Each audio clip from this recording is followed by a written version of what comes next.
기쁘습니다. 할렐루야. 우리 옆에 분 한번 축복하겠습니다. 믿음의 결단 뒤에 하나님의 축복이 보입니다. 이렇게 축복합니다. 그런 축복이 임하기를 바랍니다. 우리 오늘 하나님 말씀 보겠습니다. 창세기 23장 보겠습니다. 23장 우리 1절로 9절 교독하겠습니다.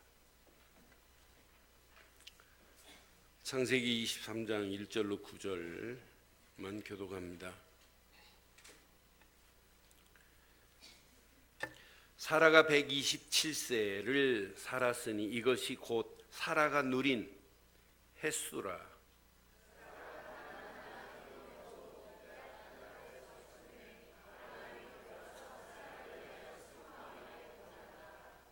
그 시신 앞에서 일어나 나가서 햇족 속에게 말하여 이르되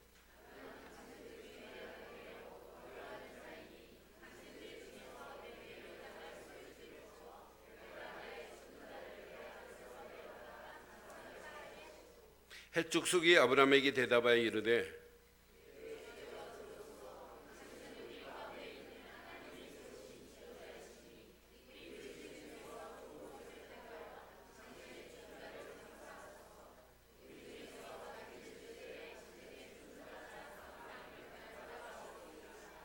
아브라함이 일어나 그 땅 주민 햇족 속을 향하여 몸을 굽히고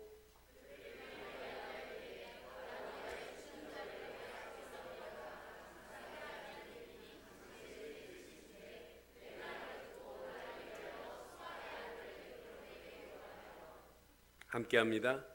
그가 그의 반머리에 있는 그의 막벨라 굴을 내게 주도록 하되 충분한 대가를 받고 그 굴을 내게 주어 당신들 중에서 매장할 소유지가 되게 하기를 원하노라. 아멘. 문제와 사건 앞에서 사건만 보지 말고 문제와 사건 뒤에 숨은 하나님의 계획, 하나님의 축복이 있는데 많은 사람들이 그걸 못 봐요. 문제만 봐요. 그래서 육신의 눈은 있는데 영적인 믿음의 눈을 뜨지 못하니까 문제 보고 우리는 후회하고 한탄하고 사건 만나고 오늘 아브라함의 아내 사레가 죽었던 장례식 날이란 말이에요. 근데 장례식만 보면 안 돼요. 오늘 매장지를 구하는 그 내용이 담겨 있어요. 매장지 구한 것 지금 중요한 게 아니란 말이에요. 더 중요한 숨어있는 하나님의 계획이 축복이 들어있다 이 말입니다. 그래서 어떤 눈으로 보느냐에 따라서 인생은 달라지게 돼 있어요. 사라 나이가 127세. 사라가 오늘 성경은 기가 막혀요. 살았던 횟수가 아니라 누린 횟수가 127세라. 사라가 127년 동안 하나님과 누렸다 이 말이거든요. 누린 횟수가 이렇대요. 그런데 사라를 잘 보세요.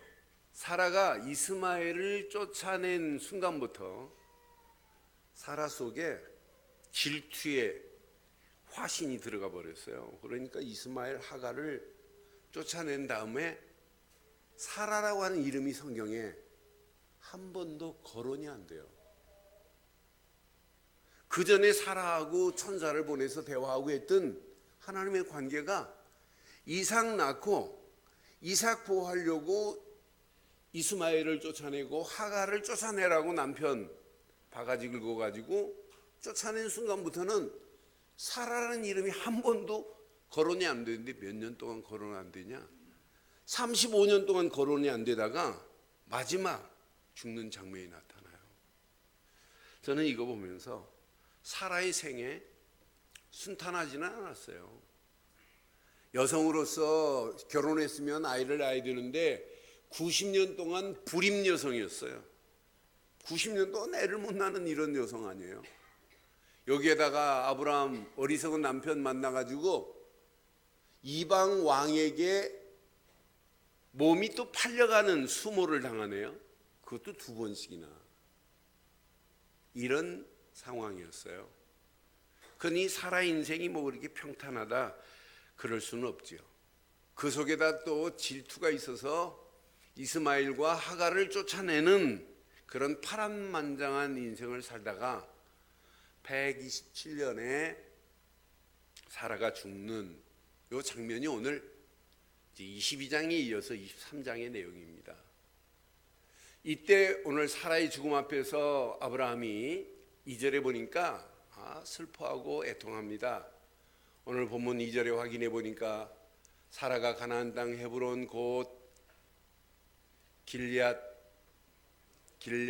아르바의 밖에서 죽음에 아브라함이 들어가서 사라를 위하여 시작 슬퍼하며 애통하다가 그래요. 그런데 슬퍼하고 애통할 지금 상황이 아니에요. 이때 당시는 사람이 죽으면 장례를 3일 치르는 게 아니라 하루 만에 치러야 돼요. 그럼 장례를 치르려면 뭐가 필요해요? 매장지가 필요하단 말이에요. 근데 매장지가 이때까지 있느냐? 매장지가 없어요. 매장지가 없는 이런 상황. 3절 보세요. 슬퍼할 지금 상황도 아니에요.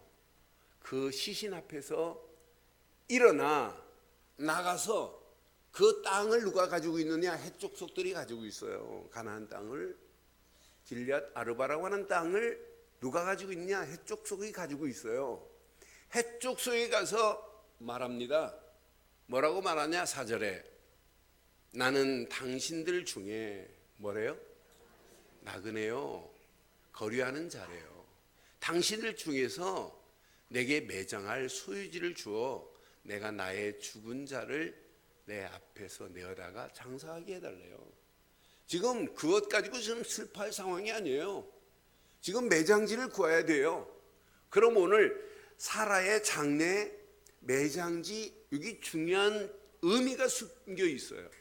그래서 오늘 여러분 이 말씀 잘 기억하시면 지난주 22장 메시지보다 23장 메시지가 더 의미 있는 메시지가 담겨 있어요. 그래서 여러분들이 이 땅에 살아가는 동안 문제와 사건과 환경을 보는 뭐가 생겨야 되느냐?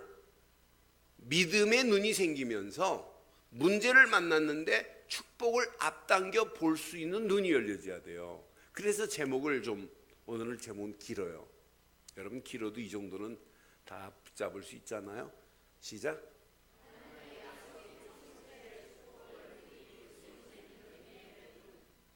아침 안 드셨어요? 시작. 하나님의 약속이 성취될 축복을 미리 볼 수 있는 믿음의 눈이 열려지기를 바랍니다. 길지도 않잖아요. 네? 다시 시작.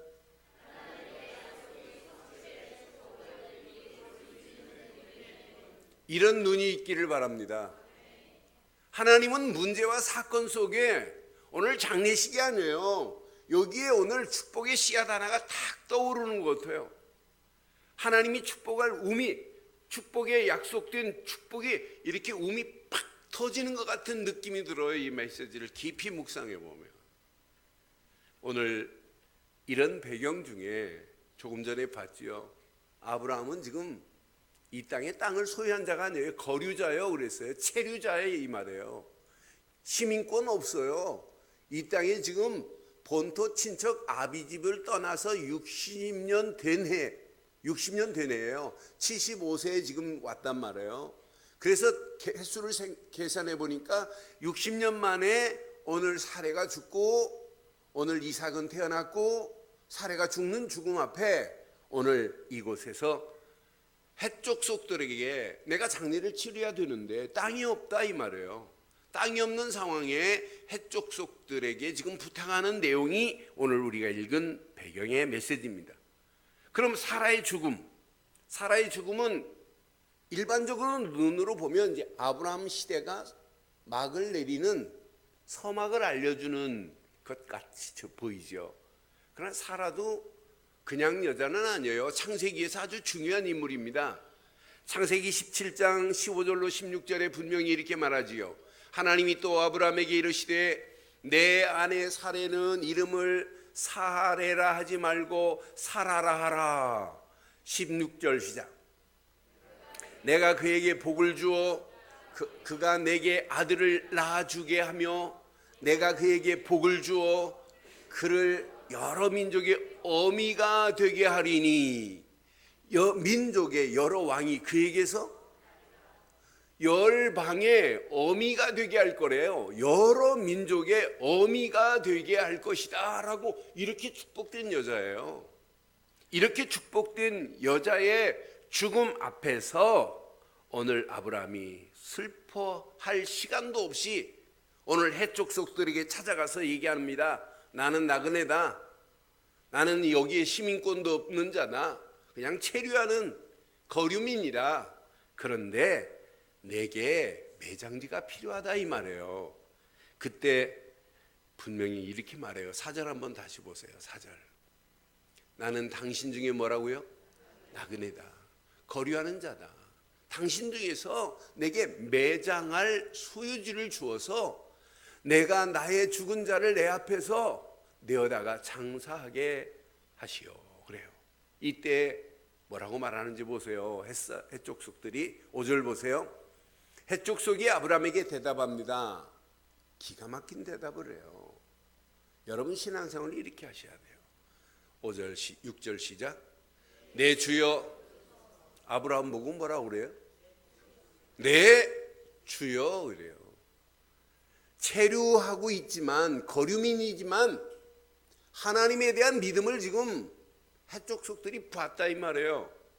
뭐라고 말하냐? 당신은 우리 가운데 있는 누가 세우신? 하나님이 세우신 누구다? 여러분 믿지 않는 남편이 여러분 보고 이렇게 말해야 돼요. 참 당신 보니까 당신 진짜 하나님 믿는다.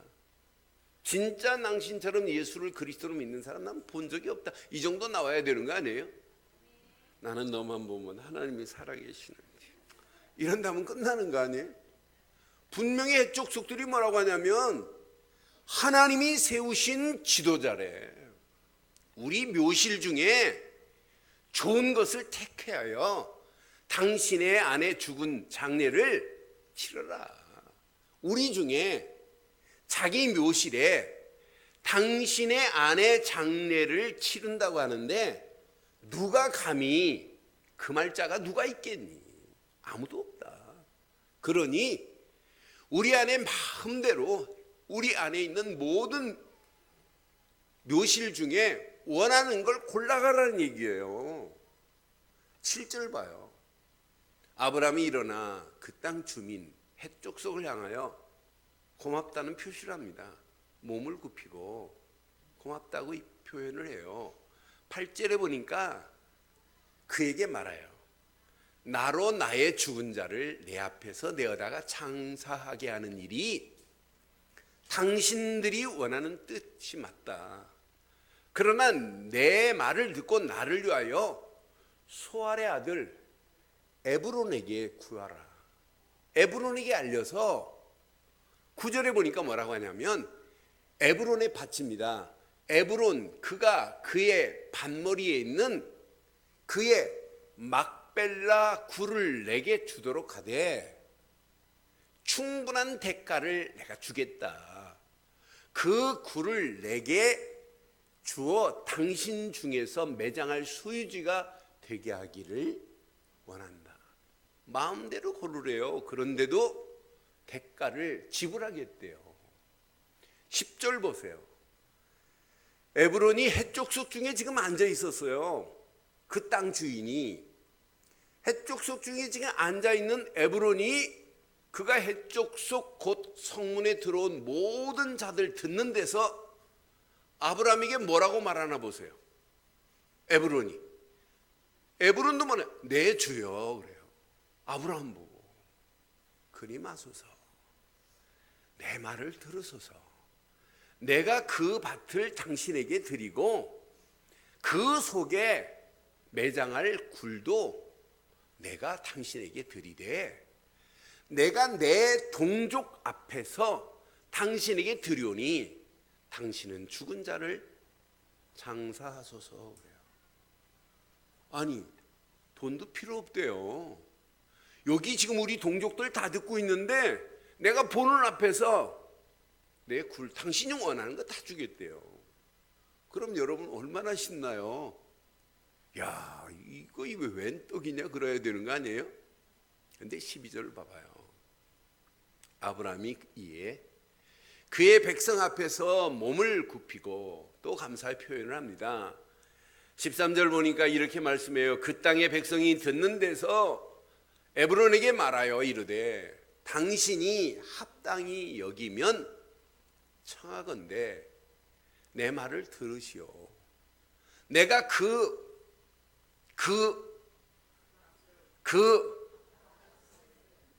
밥값이 아니에요. 밭값입니다.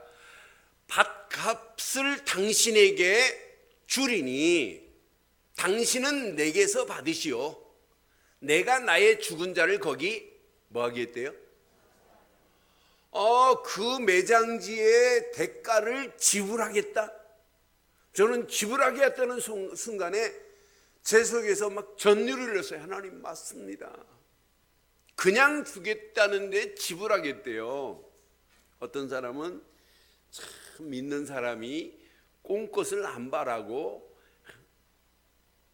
이렇게 신앙생활하는 게 정상이라네. 지금 그런 얘기가 아니에요. 아브라함이 지금 꼭 공껏 바라는 이런 얘기가 아니라니까요. 그걸 지금 조명할 게 아니에요. 더 중요한 게 있단 말이에요. 그 다음 절 보니까 이렇게 말씀해요. 에브론이 아브라함에게 대답합니다. 그 다음 절에 내 주여 내 말을 들으소서. 땅값은 은 400세겔이나 그것이 나와 당신 사이에 무슨 문제가 되리까? 당신의 죽은 자를 모아서서. 그럼 은 400세겔의 그 매장지를 뭐 하는 거예요? 여러분 은 400세겔 하는 순간에 여러분 심령에 뭐 익사이어팅이 일어나는 거 없어요? 은 400세겔의 땅을 그냥 주겠다는데 은 400세겔에 샀다? 이건요 어마어마한 메시지가 숨어 있어요. 여러분 은은 항상 사람을 사서 사람을 죽이고 사람을 사고할 때 사람의 속전을 대신할 때는 금으로 하는 게 아니에요. 은으로 해요. 저는 은 400세겔 하는 순간에 여기에 하나님의 약속된 그 가나안의 약속에 움이 팍 터지는 것 같은 느낌이 들었어요. 하나님 맞습니다. 그냥 주겠다는데 아니란 얘기예요. 은 400세겔의 그 매장지를 샀습니다. 그 매장지에 사라를 장례 치르겠다? 사라만이 아니에요. 이 막벨라 굴은 어디까지 이어지는 예수님까지 쭉 이어지는 메시지를 보면서 이 안에 다 들어있구나. 그냥 주겠다는데도 아니다.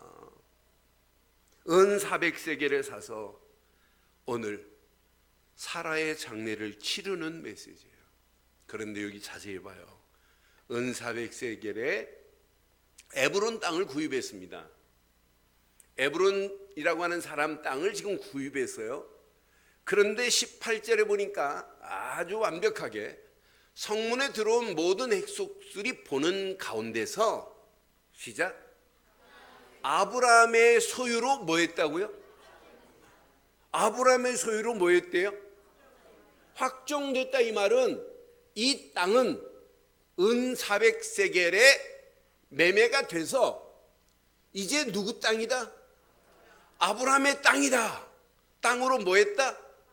확정했다. 이 말은 60년 만에 본토 친척 아비집 갈대아 우르를 떠나서 60년 만에 가나안 땅 약속의 땅을 차지하는 장면이 오늘 이 메시지예요. 저는 이 부분을 찾아내기 위해서 50번 이상 23장을 읽어봤어요. 하나님, 그냥 단순한 사라의 죽음만이 아닌데 여기에 은 400세겔과 오늘 매장지에 오늘 이 시작이 우리에게 주는 의미를 깨닫게 해달라고 이 기도 말고는 한 게 없어요. 그래서 이 기도를 하면서 계속 떠오르는데 너무 할 말이 많으니까 또 메시지가 정리가 안 돼요. 확정되었대. 매장지로 확정이라는 메시지를 다 깨달았어요. 18절 19절 보세요. 19절 20절 보면 그 후에 아브라함이 그 아내 사라를 가나안 땅 마므레 앞 막벨라 밭 굴에 장사였더라. 막벨라는 곧 어디다? 헤브론 땅입니다. 헤브론에 지금 장사를 지냈어요. 20절 보세요. 이와 같이 그 밭과 거기에 속한 굴이 해쪽 속으로부터 아브라함이 매장할 소유지로 확정되었더라. 확정이라는 단어를 딱 깨닫고 나서 TV를 보는데 박은비가 금메달 확정했습니다. 얼마나, 그러니까 그 시간까지 제가 버티고 있었다는 얘기예요. 골프 보다가 메시지 또 확인하고 또 메시지. 여러분, 확정하셨어요. 아브라함의 땅으로 확정했다. 이 말은 60년 전에 하나님께서 아브라함에게 내가 이 가나안 땅 약속의 땅을 주마, 그곳에서 약속의 씨가 나올 것이다, 약속의 땅으로 주겠다는 것이 확정됐어요. 만약 이게 확정이 안 됐는데 400년의 후손들이 노예로 끌려갔다가 돌아오면 돌아올 땅이 있어요, 없어요? 그러면 그들이 돌아왔으면 뭐 해야 돼요?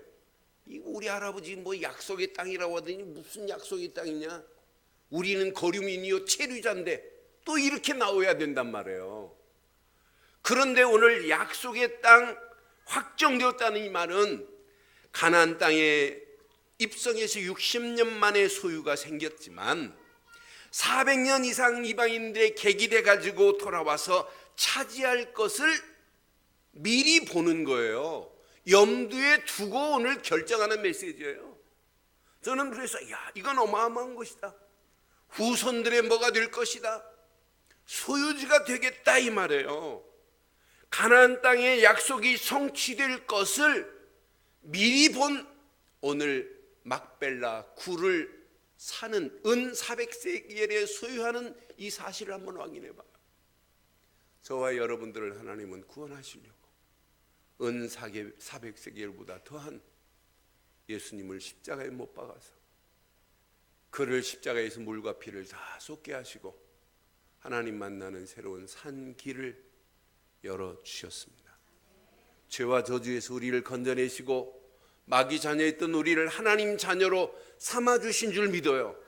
오늘 이 주인공이 오시겠다 이 말이에요. 어디에? 가나안 땅에. 그럼 이 굴에 모든 자들이 장례를 치러야 돼요. 아브라함도 막벨라 굴로 와야 되고, 이삭도 막벨라 굴로 와야 되고, 야곱도 막벨라 굴로 와야 되고, 요셉도 막벨라 굴로 와야 돼요. 유언도 뭐 해야 되느냐? 막벨라 굴로 유언해야 돼요. 내 유고를 막벨라 굴, 우리 선조들이 있는 곳으로 옮겨 가거라 하고 세상 떠나야 돼요. 그럼 막벨라 굴이 아니라 하나님이 우리 아브라함에게, 할아버지 아브라함에게 약속한 가나안 땅 주인공 메시아가 오실 것이라고 하는 최고의 축복의 매장진 줄 믿어요. 그걸 은 400세겔에 구입하여 주겠다는데도 아니다요. 지불하겠대요. 예수님이 저와 여러분들을 위하여 그의 물과 피를 지불하지 않고 어떻게 우리가 구원받냔 말이에요. 그래 성경은 분명히 말해요. 내게 와서 포도주를 마시래. 값없이 마시래. 아니 값없이 사서 마시래. 이게 바로 뭐냐? 이게 구원의 비밀이에요. 예수 안 믿고 누가 구원받을 수 있어요? 없습니다. 오늘 저와 여러분들이 오늘 이 귀한 말씀을 통해서 지금부터 믿음의 눈이 없으면 인생 살기 어려워요. 그래서 믿음의 눈으로 미래 축복을 알고 오늘 결단하는 시간 되기를 주의 이름으로 축원합니다. 저는 아브라함의 모습을 보면서 진짜 믿음의 완숙미가 흐르는 것 같아요. 이게 바로 믿음이구나. 우리는 공짜 좋아하잖아요. 옛말에 공짜는 뭣도 먹는다고요? 우리 같았어 봐요. 그냥 준다니까 아이고 감사하다. 정말 나를 이렇게 생각해 주니 감사. 이럴 건데 믿음의 눈으로 보니까 그냥 얻을 땅이 아니에요. 앞으로 미래의 후대들을 향하여 볼 때 그냥 얻을 땅이 아니라 확정지지 않으면 안 되겠구나 라고 하는 오늘 이 메시지 앞에 저는 진짜 믿음의 눈을 갖지 않으면 결국 안 되는구나. 이런 믿음의 눈을 가지고 본 사람 중에 뭐 성경에 많지만 요셉 같은 사람 보세요. 형들이 알지 못하는 영적인 비밀 하나를 가지고 있으니까 보는 눈이 달라요. 보는 눈이 다르다 보니까 말도 달라요. 뭣도 다르냐? 생각도 달라요. 행동도 다르잖아요. 창세기 37장에 꿈으로 봤습니다. 해와 달과 별들이 내게 절하더라. 형제들의 볕단이 내게 절하더라. 그 꿈 얘기를 아버지와 형제들 앞에 얘기하니까 요셉의 아버지 야곱은 그 꿈을 마음에 두었더라 그랬는데 형들은 저 건방진 하더니 결국은 요셉을 우물에 빠뜨려 죽이려고 하고 안 죽으니까 건져내더니 은 20냥에 요셉을 팔아야 돼요. 근데 요셉은 우물에 빠뜨리면서도 원망 안 하잖아요. 은 20냥에 팔려가는데도 원망 안 하잖아요.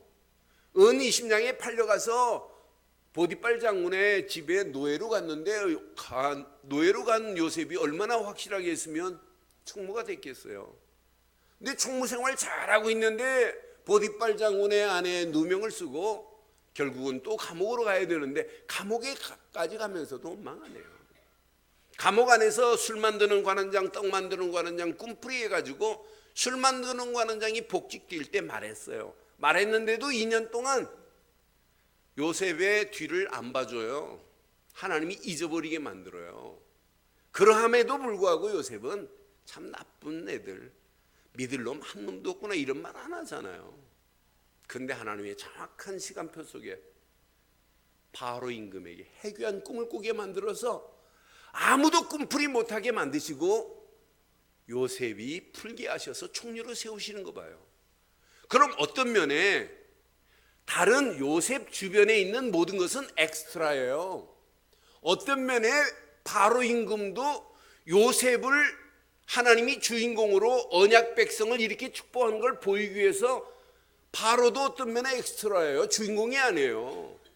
바로 임금의 해괴한 꿈을 꾸게 만드는 것도 사실은 문제 아니에요. 아무것도 아니에요. 그건 누구 때문에? 요셉 때문에. 그럼 여러분 가정에 오늘 문제 있습니까? 문제 아니에요. 사건 때문에 고민됩니까? 고민돼요? 아니에요. 환경이 나를 지배하는 것? 저도 뭐 목사라고 제가 뭐 근심이 없고 걱정이 없고 평탄하겠어요. 저도 있어요. 그런데 이 메시지 다 정리해놓고 하나님 맞습니다. 고민할 것도 아닙니다. 염려할 것도 아닙니다. 하나님이 망하기를 원한다면 뭐 망하는 것도 뭐 하나님이 망하게 한다면 망하는 게 정상 아니에요? 뭐 그냥 가면 되지. 그러니까 우리 인생 여러분 고민하지 마시고 오늘 이 말씀 잘 보세요. 지금 함께 살고 있던 사례가 죽었다. 얼마나 슬퍼하겠어요. 얼마나 애통하겠어요. 그런데 지금 장례식이 아니에요. 지금 하나님이 약속의 가나안 땅에 약속의 축복이 이렇게 몽우리를 쥐고 있다가 꽉 활짝 피는 것 같은 느낌이 들어요. 아, 이거구나 이거. 이건 문제 아니구나. 그런데 우리는 하나님은 문제 아니라는데 자꾸 우리는 문제래. 그러니 하나님이 얼마나 답답하시겠어요. 여러분 고민하지 마세요. 염려하지 마세요. 예수님이 지금 탄식하고 있습니다. 아내가 저한테 카톡 보내준 글 하나가 있어요. 그래 읽어보니까 아 맞다 그렇다. 주님이 탄식하신대요. 성도들이 기도하고 구했다는 거, 달라고 기도했던 거. 그리고 내가 기도한 것 그것 때문에 만족함을 느끼고 있는 거. 근데 예수님은 그렇게 기도했다고 막 기뻐하는 게 아니래요. 누가 썼는데 글을 기가 막히게 썼어. 나를 찾지도 않고 구하지도 않구나. 지금 많은 사람들이 가장 중요한 것만 지금 빼놓고 신앙생활해요. 오늘 가장 중요한 것 하나만 붙잡기를 바라요. 그럼 여러분 나머지는 저절로 돼요. 그럼 오늘 이 말씀을 통해서 오늘 아브라함이 가지고 있는, 아브라함 속에 있는 메시지는 뭐겠어요? 가나안의 주인공, 약속의 씨 하나면 다 끝이 나는구나. 그가 하나만 붙잡으면 다 되는구나 라고 하는 메시지가 지금 아브라함 가슴에 지금 꿈틀거리고 있는 거예요. 가나안의 주인공 메시아가 오실 것이다. 하나님이 약속하신 대로 이삭의 약속의 씨로 말미암아 반드시 그분이 오실 것이다. 요거 하나만 아브라함 붙잡으면 모든 것이 끝이 나게 될 줄 믿습니다. 여러분, 갈보리 십자가에서 모든 문제를 해결하신 갈보리 십자가의 주인공 예수, 그분을 우리는 그리스도로 믿습니다. 아니, 그리스도로 믿지 않고 어떻게 구원을 받습니까? 그리스도로 믿지 않는데 어떻게 창세기 3장의 영적 문제가 해결됩니까? 그리스도를 믿지 않는데 창세기 6장의 네피림 시대를 어떻게 이길 수 있어요? 이걸 안 믿으니까 지금도 많은 사람들이 창세기 11장에 바벨탑을 쌓고 있는 거 아니겠어요? 영적 문제에 딱 붙잡혀가지고 시집가고 장가가고 먹고 마시는 일만 하다가 결국은 바벨탑을 쌓고 망하는 길로 가잖아요. 그러니까 눈에 보이는 현실에 우상을 숭배할 수밖에 없고 귀신 들린 점쟁이한테 인생을 맡길 수밖에 없고 무속인이 판을 치는 이 시대에 무속인들에게 끌려가는 오늘의 현실을 봐요. 그러니 영적 문제는 절대 해결 안 되죠. 마음은 더 큰 병이 들지요. 정신적인 문제는 더 심각하지요. 생활의 모든 균형은 균열 정도가 아니에요. 파괴되고 있지요. 육신도 지금 만신창이 돼가고 있잖아요. 미래의 희망이 없어요. 지옥을 향하여 가는 길밖에 없는 오늘의 현실 속에서 저와 여러분들은 하나만 붙잡으세요.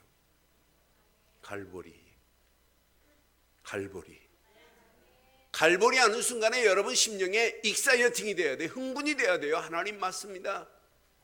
갈보리 십자가에서 모든 것을 다 이루었다 이 말은 하나님 만나는 새로운 산길을 열었다 이 말 아니에요.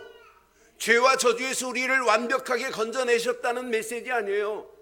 마귀 손에서 우리를 건져내셔서 하나님 자녀로 삼아주었다는 메시지 아니에요.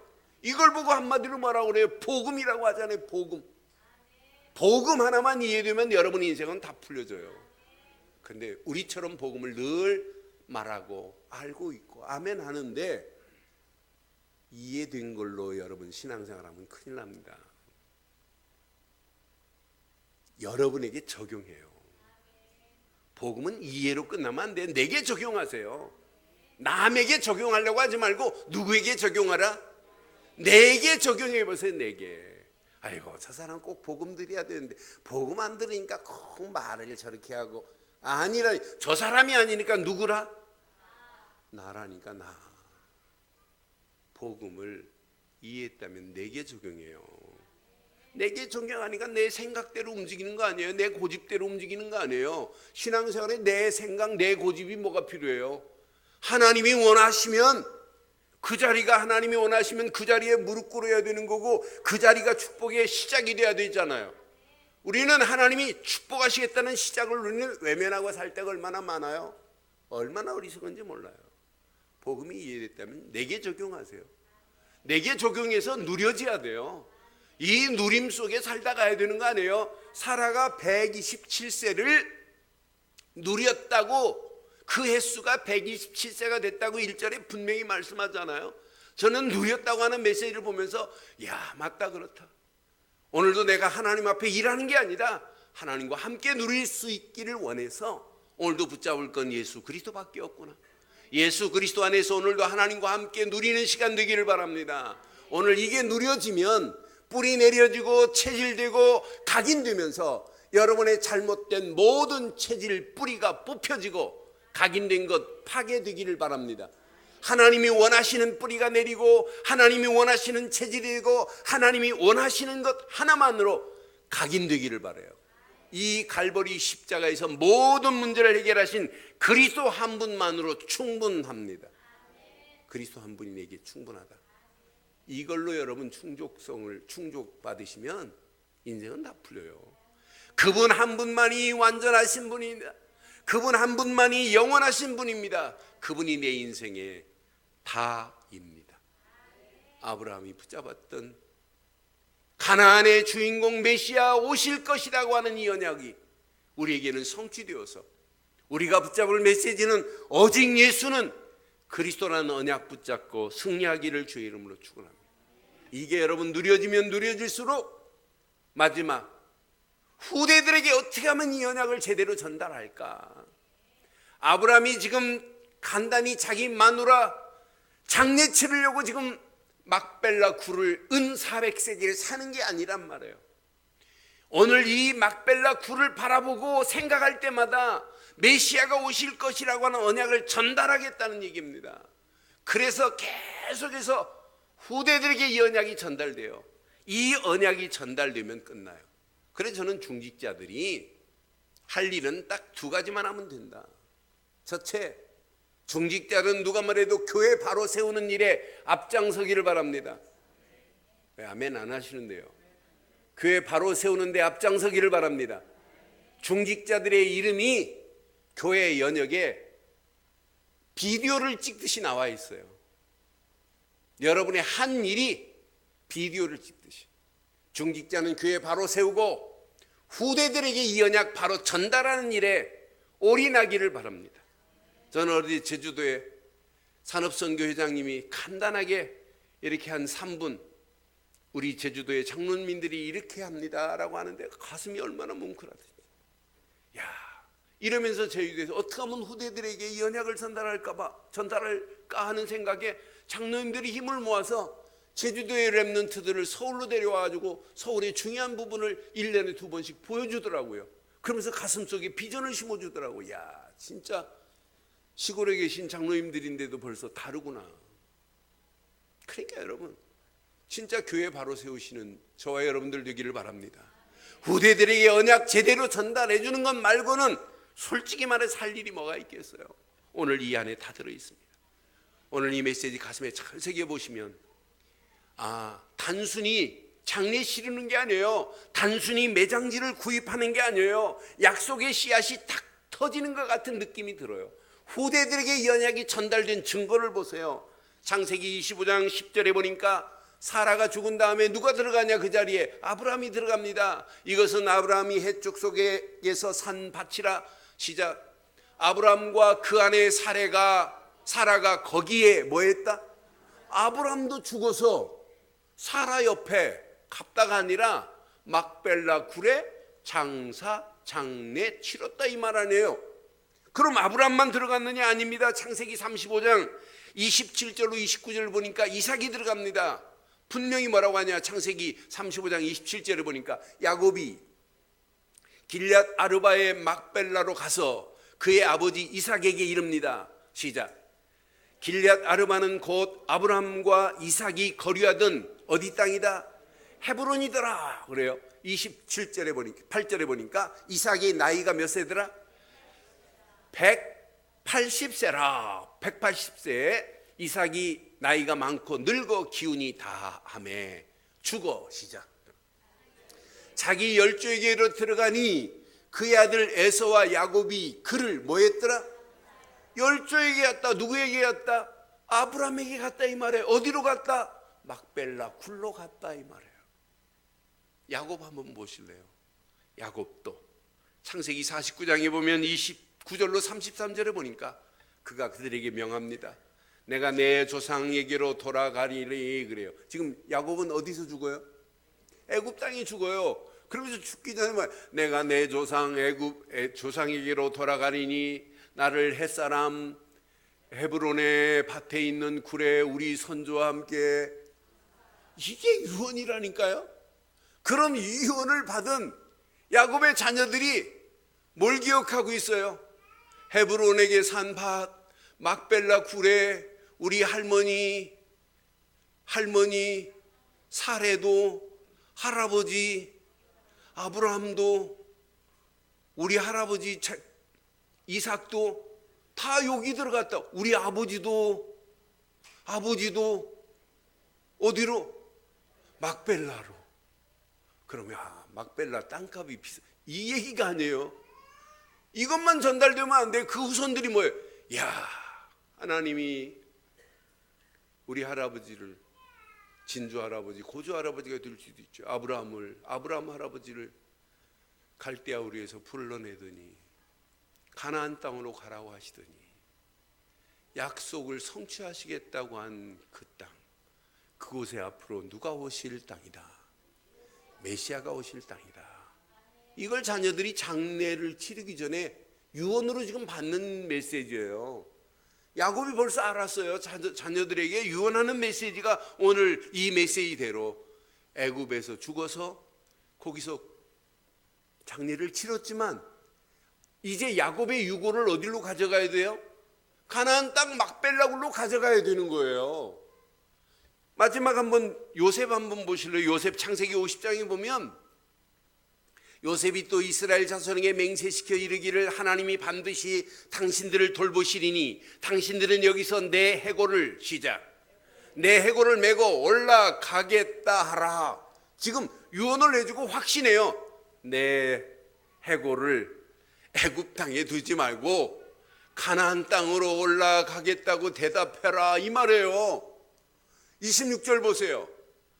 요셉이 110세의 죽음에 그들이 그의 몸에서 향제를 넣고 애굽에서 입관하였더라. 입관한 다음에 이제 이들이 출애굽할 때 야곱의 해골, 유골, 요셉의 유골을 가지고 어디로 간다? 가나안 땅 막벨라 굴로 가서 장례를 거기다가 매장을 하겠다, 이 말이에요. 그러면은 막벨라 굴만 생각하면 안 되고 뭘 기억하고 가야 된다? 앞으로 누가 오실 것이다? 메시아가 오실 것이다, 이 말이에요. 오늘 이 언약이 저와 여러분들로 끝나지 말고 우리 후손들에게 제대로 전달되어지는 축복의 역사가 있기를 주의 이름으로 축원합니다. 결론 내리겠습니다. 눈을 떠보세요. 사람의 눈은 육신 것만 보는 눈이 있고 영적인 눈이 열려지지 않으면 육신의 것만 쫓아가요. 우리 지난주 메시지 봤잖아요. 창세기 22장에 13절 보면 아브라함이 봤어요. 아브라함이 눈을 들어 살펴본즉 뭐가 보였어요? 눈을 들어 살펴봤는데 수양이 안 보였다. 하나님이 준비한 축복이 보였어요. 저는 맞다, 그렇다. 많은 사람들이 믿음의 눈을 크게 뜨면 문제가 아니고 사건이 아닌데, 환경이 어려운 것이 아닌데 이 모든 것이 축복으로 바뀌어질 수 있습니다. 믿음의 눈을 크게 뜨세요. 믿음의 눈을 크게 뜨고 결론, 한 주간 복음에 집중하고 문제를 봐보세요. 문제가 재해석이 됩니다. 내가 해석했던 건 틀렸구나. 저 문제가 복음 안에서 보니까 저게 복이구나. 저게 어마어마한 축복이 담겨 있구나 라고 깨달아지게 될 줄 믿어요. 복음에 집중하고 문제를 봐야 돼요. 두 번째, 말씀에 집중하고 사건을 보세요. 여론 앞에 놓여있는 사건, 아무 문제도 아니에요. 사건도 아니에요. 그 사건을 통해서 하나님이 뭘 만드시려고 하는지 보세요. 사람이 죽고 사는 건 하나님 손에 있어요. 여러분은 사건이라고 하지만 하나님 사건 아니에요. 그걸 통해서 하나님이 하시려고 하는 재창조의 축복이 확인되어지기를 바랍니다. 말씀에 집중하고 사건을 보면 재창조의 능력이 체험되는 한 주간 될 줄 믿어요. 마지막, 기도에 집중해 보세요. 그리고 환경을 보세요. 기도에 집중하고 환경을 보면 재조명이 돼요. 환경이, 저 환경이 오히려 발판이 되는구나. 저 환경을 통해서 하나님이 하시려고 하는 계획이 숨겨 있구나. 새로운 축복이 보이게 돼 있어요. 기도에 집중하고 환경을 보면 환경이 재조명되면서 갈 길도 보이고 할 일도 보이는 놀라운 역사가 있게 될 줄 믿습니다. 오늘 이 말씀 붙잡고 한 주간 반드시 믿음의 눈을 떠서 하나님이 축복하실 것을 미리 당겨서 응답받으시고 하나님께 영광 돌리는 한 주간이 되기를 주의 이름으로 축원합니다.